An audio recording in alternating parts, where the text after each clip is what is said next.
Wait, in fact,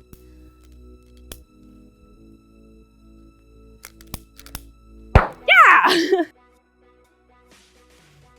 Normally, we think of water as a way to put out a fire, but we can actually use water to make a fire just like this.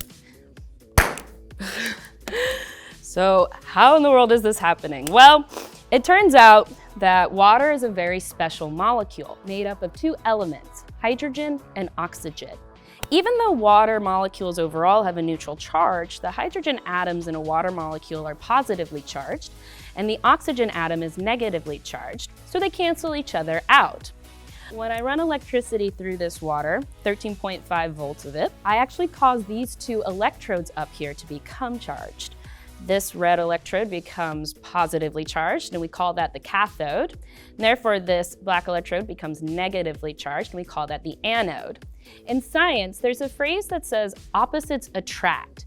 So what's happening right now is the very positively charged hydrogen atoms are being attracted to the negative anode, while the very negatively charged oxygen atoms are being attracted to the positive cathode. Turns out this attraction is stronger than the bond holding the molecule together, so it splits into hydrogen and oxygen.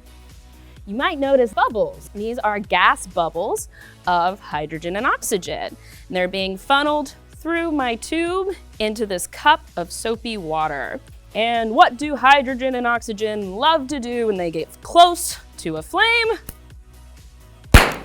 Explode. This process is known as electrolysis. And the electrolysis of water is being studied right now as a way to fuel cars in the future. Imagine being able to fill up your car not with gasoline, but with water. That would be incredible, considering more than 70% of planet Earth is covered in water. Thank you for joining us for this Spark of Science, and come visit us at the Franklin Institute. Once again, my name is Caitlin. Have a great day.